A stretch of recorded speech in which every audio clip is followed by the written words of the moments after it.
Greetings, viewers! Night I here, bringing you another video. You know, before this whole internet thing, I love to read. And today we're going to talk about... Hey, Foxwell! I got commentary material for you! Oh, god damn it.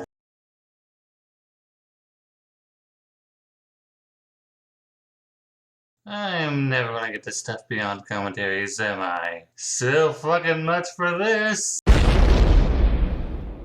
So, countdown videos. Love them or hate them, I think there's one thing we can all agree on, that my acting in this video sucked.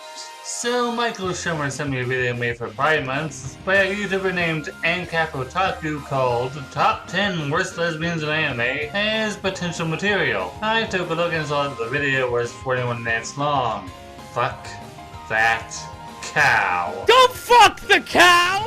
I may be a fox, but I'm not crazy enough to sit through another obnoxiously long video this year. The editing I did with that comedy on the Buster try-up on itself was a nightmare. Instead, I'll be covering his number 4 spot, which talks about Korra. Even though Legend of Korra really isn't an anime? If anything, it's anime inspired. To begin with though, I want to show you guys the opening of this video. Hello everyone, and welcome back. And happy Pride Month, everyone. Okay, not to be that person, but what is this avatar? Question mark? It looks like an angel of death doll sitting on a bed. And I love how the tint turns to puke cream when you mention it's Pride Month. Really makes me want to keep looking at the screen, bruh. I believe this is the reaction I had the first time I watched the video. Now, to celebrate, I thought, why not do a top 10 list that I have had in my archives for a long time, and Well, I lived a long and productive life of underachievement. Time to get off the merry-go-round. upload it. Hun, despite no!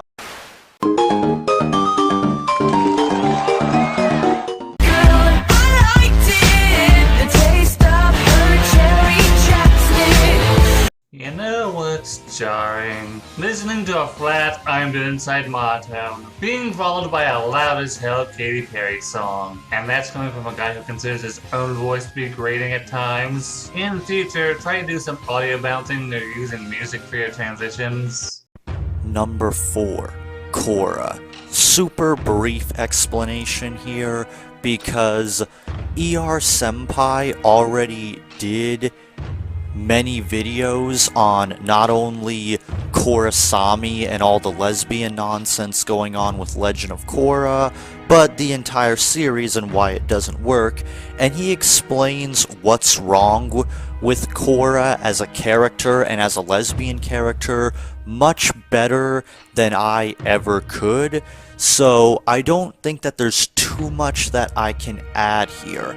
So what I'm getting from this is that you yourself don't have a whole lot to say on the subject, and instead refer to someone who did an entire analysis on all the show's faults. Would have been really nice if you linked ER's video in the description, but all I see there are plugs for your social media. Anyone who would have been interested in hearing what ER has to say and has to go hunting around for his channel. And I'm just gonna put this out there right now, I have no clue who this ER even is. Oh, I'm sure they're an analysis channel, but their username is literally 2 letters. I had to type in ER YouTube to be sure I was going to get the result I wanted. And for anyone who wants to watch ER's video, I'll be doing what Ancap didn't and link it in the description of my video. But I'll give some cliff notes. In simple terms, Korra is a violent sociopath who is unable to take responsibility for anything that she does in her life, is a complete failure. Oh goody, Korra's getting the treatment. Lily Orchard gives Starlight Glimmer. Yay. Okay, let me debunk all these points right now. Korra's a violent sociopath. Excuse me? Just because she tends to have a temper and is alarmingly physically strong does not make Korra violent. It just means she's a teenager with supernatural strength she had since childhood. As for the sociopath thing, if Korra were a sociopath, she wouldn't be doing heroic things. You know, like stopping a terrorist group in the first season? Now, yes, we can argue that a sociopathic personality possibly would have done that out of their own personal interests, but that wasn't the case with Korra. Number 2, Korra never takes responsibility for anything. Pretty sure Korra started taking her training under Tenzin more seriously due to the Equalists becoming more extreme, like when they raided a pro bending match, where not only Amon stripped participators of their bending, but the Equalists also attacked innocent spectators. And correct me if I'm wrong, but wasn't the second half of season 2 focused on how Korra tried to correct her mistake after realizing that her uncle manipulated her into betraying her father? Yeah, never takes any responsibility in my ass. Number 3, Korra's a failure. I don't know, man. Pretty sure at the end of season 1, Korra exposed Amon as a fraud in front of all his followers, and stopped her uncle while he was possessed by the wicked spirit Vatu at the end of season 2. And is an absolute bipolar cunt. What you got on screen right now? This ain't it, Chief.